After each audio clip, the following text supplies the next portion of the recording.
The base was alive with activity that summer morning. Rows of soldiers jogged in formation across the parade ground, their boots pounding the earth in unison. In the distance, the rattle of gunfire echoed from the firing range, sharp bursts of sound that split the air like thunder. Dust rose with every step of the soldiers, blending with the smell of oil and hot metal. Among the bustle, a girl no older than 12 walked beside her father, a broad-shouldered veteran with a limp that told its own story. He had brought her along to visit some old friends and show her a glimpse of the life he had once lived. Her small hand clutched his as her wide eyes soaked in the world around her. The discipline, the noise, the unshakable focus of the soldiers who moved like parts of a single machine. She was quiet, but there was something unusual about her silence. It wasn't the shy quiet of a child overwhelmed by the world. It was the silence of observation, of calculation. Her gaze lingered on the firing range longer than anywhere else. The snap of rifles, the controlled bursts, the smell of gunpowder. It fascinated her in a way few things had before. "Stay close," her father reminded, his voice deep but gentle. "This isn't a playground." "I know," she replied softly, her eyes still locked on the targets lined at the far end of the range. At that moment, a group of soldiers completed their drill, stepping back as their supervising officer walked along the line, inspecting targets. He was a colonel, his crisp uniform clean even in the dust, his cap set at the perfect angle, his posture radiating authority. He barked instructions, corrected mistakes, and his presence alone commanded respect. The girl's grip on her father's hand loosened. She stepped forward before he could stop her. Her small boots crunched against the gravel as she approached the colonel. Her eyes unwavering. "Excuse me, sir," she said, her voice steady. The colonel turned, eyebrows arching at the sight of a child standing where only soldiers belonged. His expression softened into amusement, though his tone carried more condescension than warmth. "Well, what do we have here? Lost your way, little one?" She shook her head, lifting her chin with quiet determination. "No, sir. I'd like to try shooting." For a heartbeat, silence fell over the range. Soldiers nearby froze, their rifles slung over shoulders, watching the exchange with curiosity. Then, as the colonel's words registered, chuckles began to ripple among them. A few smirked openly. The colonel himself threw back his head and laughed, a deep, booming laugh that carried across the range. "You?" he said, pointing to her with a gloved hand as if the idea itself was ridiculous. "You want to shoot? What are you going to fire, young lady? A water pistol? Maybe a slingshot?" Laughter erupted from the soldiers around them. Some shook their heads, others covered their mouths, not bothering to hide their amusement. Her father stepped forward quickly, placing a protective hand on her shoulder. "Sir, forgive her. She didn't mean—" But the girl spoke again, her voice calm and firm. "I did mean it. I want to try." The laughter faltered just slightly. The colonel looked at her again, this time with raised eyebrows, as though surprised by her boldness. "Little girl," he said slowly, "this is a firing range for trained soldiers. These rifles aren't toys. You'd be better off playing with dolls." Her lips pressed into a line, but she didn't waver. "I don't play with dolls," she said simply. The colonel smirked, folding his arms across his chest. "Well, isn't that something? Tell you what, why don't you sit back and watch how real marksmen do it? Leave the big work to the adults." Her father leaned down, whispering urgently, "Sweetheart, let it go. He's right. This isn't for kids," but her eyes never left the colonel's. "I can do it," she said, not defiant, not whining, just calm certainty, like someone stating the color of the sky. Something about her tone pulled the colonel up short. His smirk faltered, but only for a moment before he laughed again, shaking his head. "Fine, you want to try? Let's humor you." He gestured to a nearby soldier. "Bring the girl a rifle. Something light. I don't want her dropping it on her toes." The soldier hesitated, unsure if this was wise, but the colonel's grin left no room for argument. The soldier handed over a training rifle, one typically used for first-timers. It was still heavy for a child, but the girl took it in both hands with surprising steadiness. Gasps rippled through the crowd as she checked the safety, adjusted her grip, and planted her feet shoulder-width apart, her form neat, practiced as if she'd done it before. Her father frowned, realization dawning, her grandfather's teachings. Long summer afternoons at the family's old range, the careful lessons passed down quietly from a man who had once been a decorated marksman. The colonel smirked once more, dismissing the stance as luck. "All right then, let's see what the little lady can do." Go ahead, sweetheart, try not to scare yourself. The laughter of the soldiers rose again, but beneath it, there was curiosity now. They leaned closer, watching, waiting. The girl raised the rifle, sighted the target, and took a deep, steady breath. And in that moment, the range grew still. The rifle felt heavy in her hands, but she held it with an ease that seemed impossible for someone her age. The colonel folded his arms, his grin confident, already anticipating the recoil knocking her onto her back or the shot going wide into empty space. The soldiers who had been laughing leaned closer now, ready for the comedy they expected to unfold. But the girl didn't look nervous. She didn't glance at the crowd or at her father, who stood tense a few feet away, her eyes fixed on the target downrange the same way a hawk fixes on prey in the open field. Her breathing slowed. She shifted her weight slightly, the toes of her boots digging into the gravel, her stance locked. Her father recognized it immediately. His chest tightened as memory stirred. Summer days on their land when his father, her grandfather, had taught him the basics of marksmanship. He had thought his daughter had only been playing around the edges when she asked to join them. But now, watching her movements, he realized she had absorbed every detail. The colonel clapped once, impatient. "Well, don't keep us waiting. Show us what you've got." The girl didn't flinch. She raised the rifle to her shoulder, her cheek pressed against the stock, her small fingers curling around the trigger with practiced care. The world around her, the laughter, the whispers, the buzzing of the street lamp above, faded into nothing. All that remained was the steady beat of her heart and the bullseye at the end of the range. She exhaled slowly and squeezed. Crack. The shot split the air, sharp and clean. The recoil pushed back, but instead of stumbling, she absorbed it naturally, adjusting her shoulder like she'd done it 100 times. The bullet ripped through the target dead center. For a long moment, silence blanketed the range. The laughter evaporated like smoke in the wind. Soldiers stared, eyes wide, mouths half open. The colonel's smirk froze on his face, the confidence draining away as disbelief replaced it. Her father blinked hard, his breath catching. He had known she was good, better than most kids, but this was surgical. The girl lowered the rifle, her face calm, her eyes still steady. "Can I try again?" she asked softly. The colonel's mouth opened, then shut again. He cleared his throat, struggling to find his voice. "One lucky shot doesn't make a marksman," he muttered, his voice lacking its earlier swagger. "Try again if you think you can repeat it." Without hesitation, she raised the rifle again. Her stance was solid, her breath controlled. Another shot cracked through the air. Then another. Then another.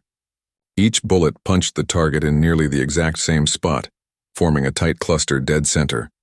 Gasps rose from the crowd. Soldiers abandoned their rifles to gather behind the colonel, craning their necks to see the shredded bullseye. Some whispered under their breath. Others muttered curses of disbelief. "She's grouping tighter than most recruits," one murmured. "No way," another whispered, shaking his head.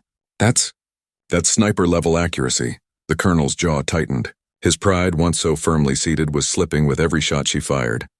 "All right," he barked, his voice a little too loud, a little too forced. "Enough with the baby targets. Let's see how you handle something that moves." He gestured sharply, and one of the soldiers activated the moving target system. Wooden silhouettes slid side to side on tracks at varying speeds, mimicking the unpredictable motion of real combat targets. Even seasoned soldiers struggled with this drill. It required timing, instinct, and control. The soldiers exchanged looks, some smirking again. "No way she handles this," one whispered. "This'll knock her down a peg." The colonel, satisfied with the new challenge, stepped back. "Go ahead, sweetheart. Let's see if that first set wasn't just dumb luck." The girl didn't answer. She simply lifted the rifle again, her small body adjusting naturally to the movement in front of her. She tracked the sliding targets, her eyes sharp, her breathing steady. The first target zipped across the lane. Crack. The bullet struck its center. The second target darted faster. Crack. Another bullseye. Then another. And another. Each shot landed true, the sound of splintering wood filling the air as the soldiers' disbelief turned to stunned silence. When the last silhouette dropped, the girl lowered the rifle, her face calm, almost bored. "Can I try something harder?" she asked.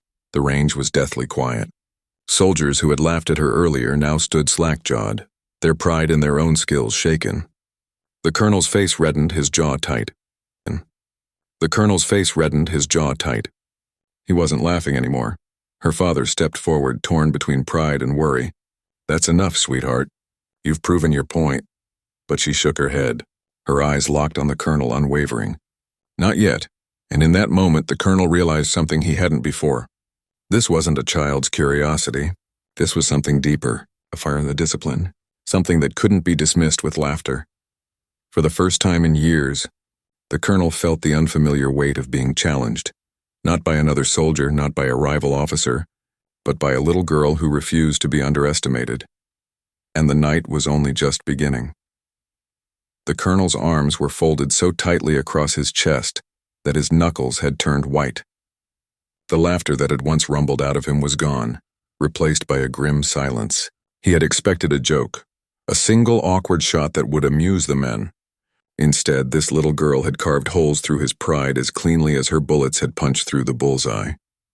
The soldiers stood gathered now, some with hands still on their rifles, others with helmets tucked under their arms.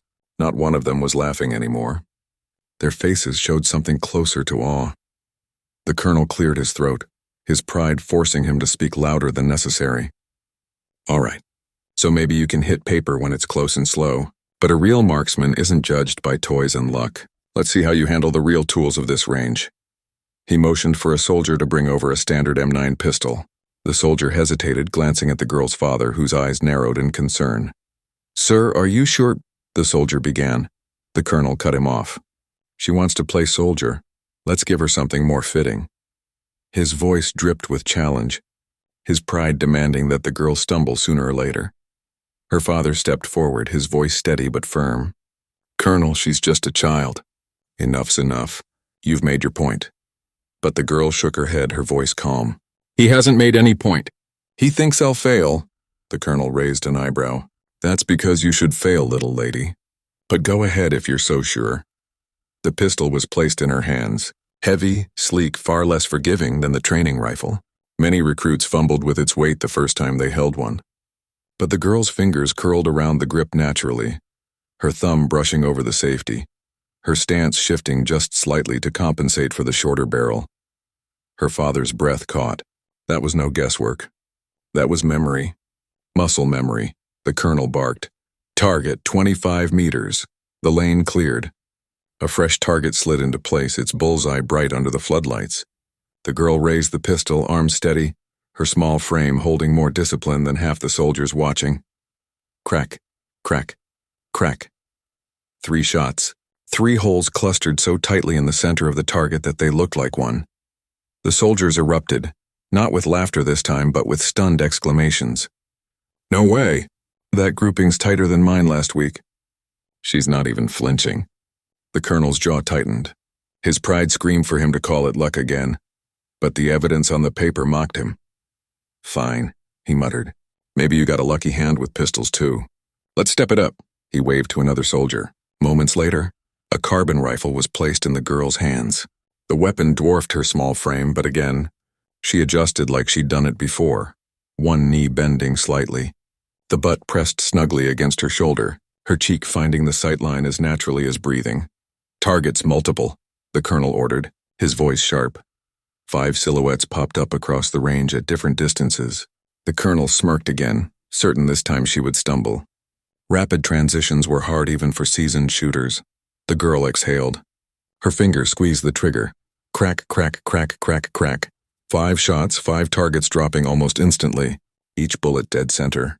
The silence afterward was deafening. The soldiers began murmuring again, this time not in disbelief but in something closer to reverence. One leaned toward another and whispered, "She's better than half the guys in the SEAL detachment who came here last year." The colonel heard it. His ears burned. His pride felt like it was being stripped away piece by piece under the harsh glow of the floodlights. He barked louder now, desperate to reassert control. "That's just stationary drills. Let's give her something that moves." The targets began to slide unpredictably across the range, zigzagging, vanishing, reappearing at longer distances. The girl raised the carbine again. Her eyes followed the movement smoothly, her body shifting in rhythm with the targets. Crack, crack, crack. Each moving silhouette dropped, one after another with ruthless precision. The soldiers shouted now. their disbelief turning to excitement. She nailed it again! That last one was almost 300 yards. How the hell is she doing this? The girl lowered the carbine, her calm face unshaken. Do you have anything harder? The colonel's chest heaved, his fists tightening at his sides. His pride told him to stop, to put an end to this humiliation.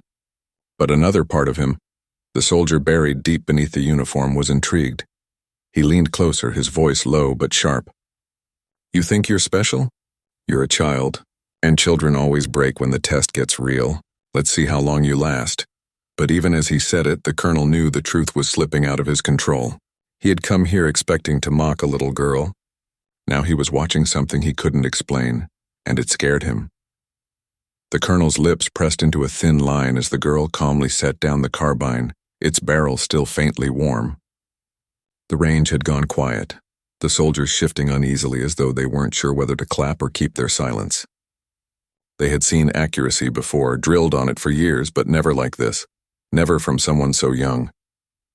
The colonel could feel the weight of their stares. He had built his career on authority, on always being the man in control. But now, every time her small hands wrapped around a trigger, his grip on the range slipped further. He barked sharply, snapping the men back into focus. Enough gawking! Real soldiers aren't judged by standing still and firing calmly. Combat is chaos. Combat is speed. Let's see how our little visitor handles that. He motioned to one of the range operators. Set up the timed drill. Multiple distances. 10 seconds on the clock. The soldiers exchanged looks, their eyebrows raised. That drill broke seasoned recruits regularly. The targets popped up at random distances, from 15 meters to 100, and the shooter had to hit them all within 10 seconds. Even the best struggled to clear the course under pressure. The operator hesitated, glancing at the colonel. Sir, she's just a kid, the colonel snapped. Do it. The girl's father stepped closer, worry clear in his eyes. Sweetheart, you don't have to. She looked at him calmly, then back at the colonel. It's fine. The colonel crossed his arms, smirking faintly again, though it didn't reach his eyes. Fine.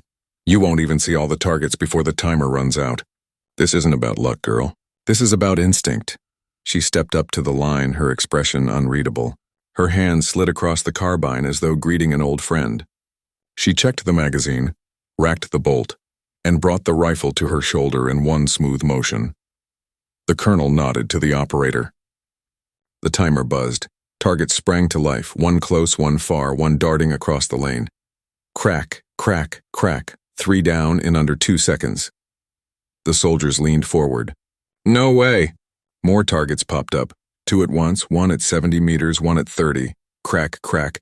Both dropped before the operator could even call them out. The timer screamed at 10 seconds. Every single silhouette lay flat. The crowd erupted, their disbelief turning into wild chatter. She cleared it. That's faster than Ortega's record.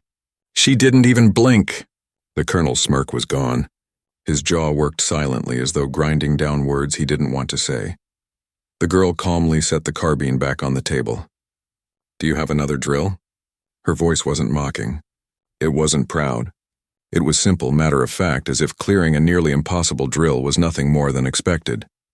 The colonel's pride burned, but his soldier's instinct couldn't let it end here.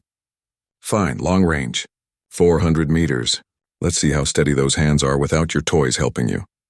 A sniper rifle was brought forward, an M40, heavy and unforgiving. Most recruits struggled to even find the target at that distance, let alone hit it clean. The girl laid prone on the mat, sliding the rifle into position. She adjusted the bipod, her tiny hands moving with familiarity that made several soldiers exchange bewildered looks. Her father's breath caught again. He remembered afternoons on their land, her grandfather lying prone beside her, showing her how to control her breathing, how to adjust for wind, how to wait. She settled, her cheek against the stock.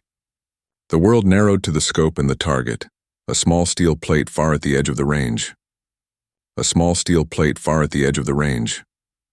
The colonel barked, "You'll never even touch it." Half my men can't, her finger squeezed. Crack, the steel plate rang out, the sound echoing like a bell across the field. A stunned silence followed. She chambered another round, adjusted and fired again. Crack. Another ring, then another, and another. Each shot precise, unhurried, each impact singing across the field. The soldiers erupted again, but it wasn't laughter or disbelief anymore. It was awe.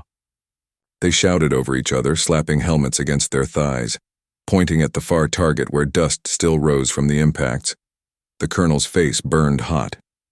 He wanted to call it luck, to dismiss it as trickery, but he couldn't. The grouping was too tight, too consistent. This wasn't luck. This was mastery. He turned sharply on the crowd.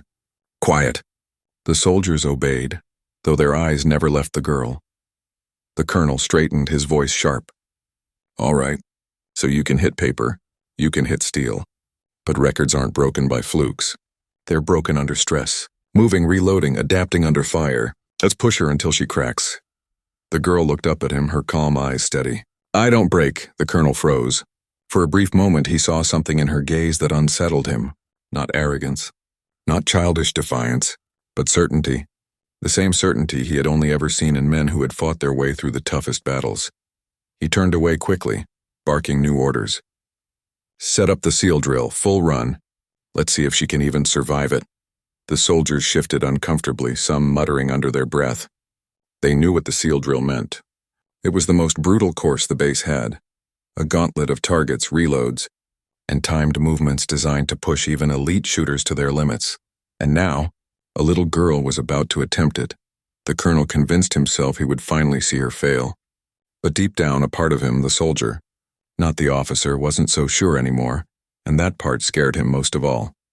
The soldiers moved quickly at the colonel's order, setting up the course that was whispered about even among seasoned shooters. Heavy steel targets were hauled into place. Pulleys hummed as moving silhouettes were suspended along the range. Timers were set, sensors blinked to life, and the air grew thick with anticipation. The seal drill wasn't just about shooting. It was about endurance, reaction, and pressure. The shooter had to engage targets at multiple distances, some stationary, some weaving unpredictably, while reloading under time constraints. It was a course designed to make hearts pound and hands sweat, even for men trained to fight in war zones. The colonel's voice cut across the range like a whip. This course has humbled men twice your size and with 10 years of training. If you can even finish it, you'll have my respect. But don't expect miracles. The girl rose to her feet, her face as calm as if she had been asked to recite her homework. I'm not here for respect, she said simply. Her father's heart clenched, torn between pride and fear. He wanted to stop her, to pull her away from the weight of the colonel's challenge. But the fire in her eyes, the same fire he'd seen in his father when he told stories of the battlefield, told him this was her choice. The colonel barked, "Shooter ready?" The girl nodded once. The timer buzzed. The first set of targets snapped up, 3 silhouettes at 20 meters, spaced wide. Most recruits hesitated on the spread, often missing at least one. Crack, crack, crack. 3 perfect shots. 3 targets dropped in under 2 seconds. The soldiers muttered in disbelief. The next set activated instantly, 2 steel plates swinging erratically at 50 meters. She transitioned smoothly, tracking the movement with her barrel. Crack, crack. Both plates rang true, their swings cut dead by the force of impact. She didn't pause. The timer was merciless, counting down in harsh red digits. Another wave, 4 silhouettes at different ranges, one darting side to side. Her magazine clicked empty on the second shot. Gasps rose. Most recruits panicked here, fumbling the reload under pressure. But the girl's hands moved with fluid speed. The magazine dropped, a fresh one clicked in. The bolt racked, all in a single clean sequence. Crack, crack. The last 2 targets fell, the crowd erupting with disbelief. She reloaded faster than Miller, one soldier whispered, referring to a man who'd spent years shaving seconds off his time. Kids running the course cleaner than half our platoon. Another muttered. The colonel's jaw tightened. His arms crossed over his chest, but his eyes betrayed a flicker of unease. The final stage activated, the hardest. A single silhouette popped up at 400 meters, while 2 close-range targets sprang up simultaneously. The challenge was designed to force hesitation. Engage the near or the far first. Pick wrong and time slipped away. The girl didn't hesitate. She snapped the carbine up and double-tapped the 2 close targets, her shots precise. Then, in a motion that seemed too smooth for her age, she dropped prone, steadied, and fired at the distant plate. Crack. The steel sang out. Dead center. The timer buzzed. The course completed. The silence that followed was louder than any gunfire. The soldiers stood frozen, staring at the targets now lying flat, every single one struck clean. The digital clock above the range displayed her time, 7 seconds faster than the base record. The whispers began, growing like a wave. She beat the record. No way. That was the SEAL drill. Nobody touches that time. The colonel's face flushed red, his chest rising and falling as if he'd just run the course himself. He wanted to deny it, to call for a reset, to claim it was rigged. But the scoreboard didn't lie. The sensors were military-grade, designed to track even the smallest delay. The girl stood, dusting her knees. She didn't smile, didn't gloat. She simply looked at the colonel, her expression calm. Is there another course? That broke the crowd. Soldiers burst into stunned laughter, not mocking this time, but in disbelief and admiration. Some clapped, others shook their heads, grinning like they'd just seen the impossible. Her father stepped forward, pride shining in his eyes. Sweetheart, you've done enough. But the colonel cut him off, his voice sharp but weaker than before. Enough indeed. You may have surprised us, but one course doesn't make you a soldier. Records aren't set by chance. A soldier muttered under his breath. That wasn't chance. That was perfect. The colonel heard it and the words burned. His authority was cracking. His men weren't laughing with him anymore. They were whispering about her, comparing her to themselves, to the best they'd seen. He barked again, more desperate than commanding. Fine, you want real proof? Let's put her against the records. Every last one.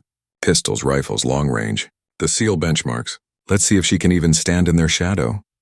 The soldiers looked at one another. None of them dared say it aloud, but they already knew.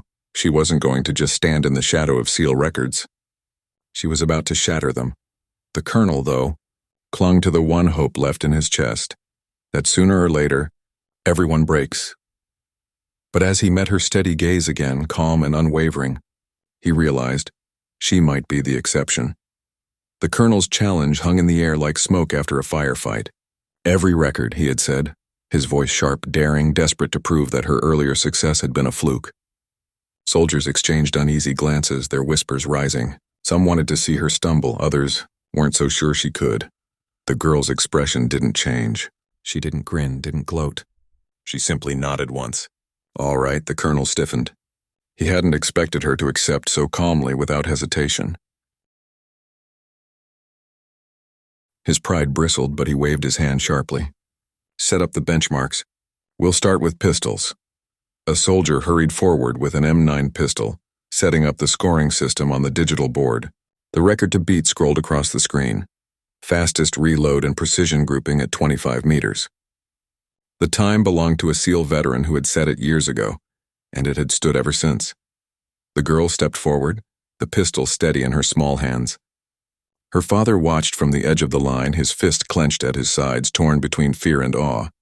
The colonel's voice barked, "Shooter ready?" She nodded. "Go!" The buzzer sounded. She drew, fired 5 shots into the bullseye with rapid precision, dropped the magazine, reloaded, and fired 5 more. Crack, crack, crack, crack, crack. The target reeled backward, shredded at its center. The timer buzzed, the digital numbers freezing on the board, 2 full seconds faster than the SEAL record. The soldiers erupted. She beat it. That's not possible. Look at that grouping. The colonel barked for silence, but his voice cracked. He gestured sharply, his pride fighting harder now. Fine, that's pistols. But rifles are a different world. A carbine was brought forward, the record time displayed. Shortest completion of a 30-target course with under a 1-inch grouping spread. An elite SEAL had held the record for years, and even hardened soldiers had failed to come close. The girl accepted the rifle, checked it once, and settled into position. Her breathing slowed. The timer buzzed. Crack, crack, crack, crack. The shots poured out like music. Each one a note, each note precise. She shifted lanes, reloaded, fired again. The course was designed to strain endurance, to force hesitation, but she moved with fluid certainty, her eyes locked, her body in rhythm with the weapon. When the final target fell, the timer froze again, 3 seconds faster than the SEAL record. The crowd of soldiers lost control this time. They shouted, slapped each other on the back, stared at the scoreboard as though it had betrayed them. Some of them smiled wide, forgetting their pride, swept up in the thrill of seeing something no one thought possible. The colonel's face darkened. His jaw clenched, his fist tight behind his back.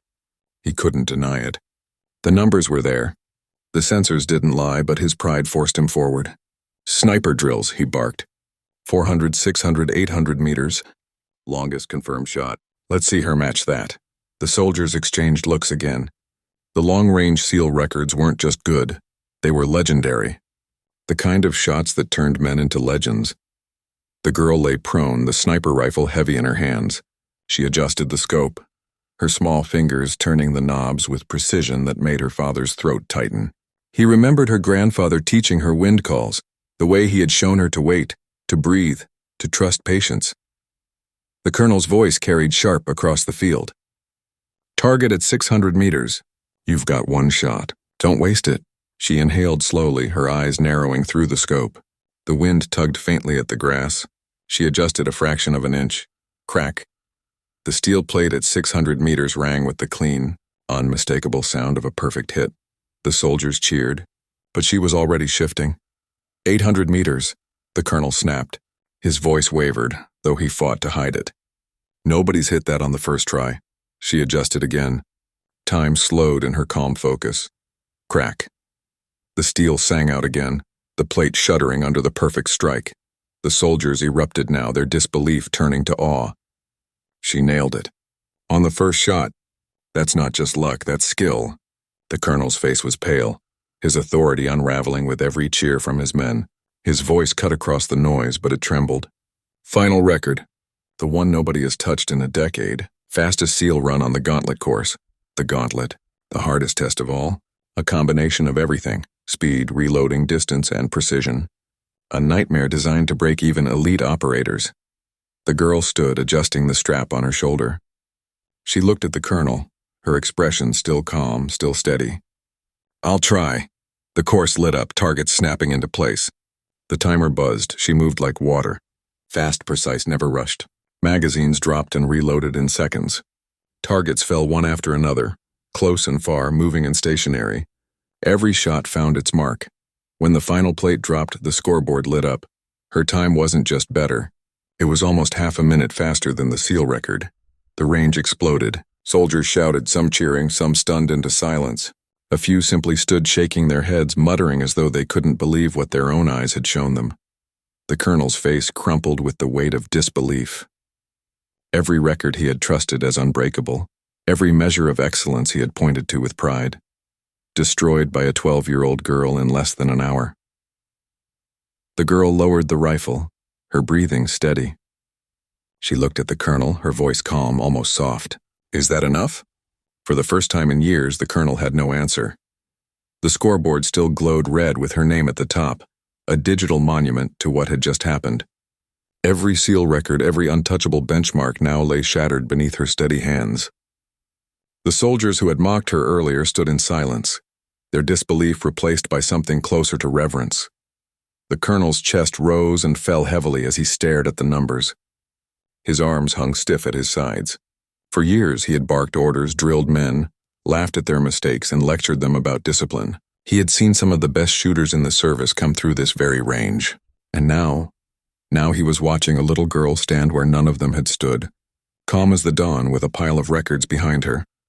One of the soldiers muttered, half to himself, I never seen anything like that. Another shook his head, whispering, that wasn't training drills, that was something else. The colonel heard every word, each one cut deeper, shredding the last of his defenses. He turned toward her father, his voice sharp but hollow. What did you do? How is this possible? The veteran stepped forward slowly, his limp heavy in the gravel. His face held no smugness, only quiet pride. I didn't do this, he said. My father did. The colonel frowned. Your father? The man nodded, his eyes distant, remembering. He was a marksman, decorated, quiet about it, but his record spoke for him. When he came home, he didn't sit idle. He believed discipline wasn't just for soldiers, it was for life. When my daughter asked him to teach her, he didn't laugh. He listened, and he trained her. The colonel blinked, taken aback. You let a child, the veteran cut him off, his voice firmer now. I didn't let her. She chose. She followed him to the range, mimicked his stances, memorized his lessons. What you saw tonight, those hands, that patience, that's years of quiet work. Hours no one knew about but us. Not games, not toys. Discipline. The girl stood silent, her rifle at her side, her calm gaze fixed on the colonel. She didn't speak. She didn't need to. The colonel finally tore his eyes from her and looked at his men. Their faces told him everything. The respect they once gave him unquestioningly was now divided. Some of it belonged to her. No amount of shouting or belittling would erase what they had seen. His pride fought back one last time. He straightened his shoulders, his voice trying for strength. She's still just a child. She doesn't understand the weight of what she's doing. Her father's voice softened, though it carried more power than any bark. Maybe, but she understands something you forgot, Colonel. Respect isn't given because of rank or uniform. Respect is earned by skill, by discipline, by never underestimating anyone. The colonel's mouth opened, but no words came. The girl finally spoke, her voice quiet, steady. You laughed at me. You thought I was too small, too weak. But size doesn't matter. Age doesn't matter. All that matters is focus. Her words weren't sharp. They weren't meant to humiliate. But they landed harder than any insult. The colonel felt the weight of them press down like the recoil of a rifle. Around them, the soldiers shifted. One by one, they did something unexpected. They straightened. They brought their hands to their brows and saluted. Not to the colonel, not to their commander, but to her. The colonel froze. His throat tightened. For the first time in years, he felt his authority wasn't his to command. It was his to surrender. He looked back at her, standing there with the calm of someone twice her age, her eyes steady, her presence unshakable. Slowly, he raised his own hand. His salute was stiff at first, his pride still resisting, but as his palm reached his brow, something inside him shifted. This wasn't humiliation. This wasn't defeat. This was acknowledgement. When his hand fell, his voice was quieter, steadier than it had been all night. I was wrong, he admitted. I judged you before you even touched a weapon, and I laughed when I should have listened. For that I owe you more than words. The girl tilted her head slightly, her expression unreadable. You don't owe me anything, she said. Just don't laugh at people before you know what they can do. Her father's hand came to rest gently on her shoulder. Pride glimmered in his eyes, but so did something else. Relief.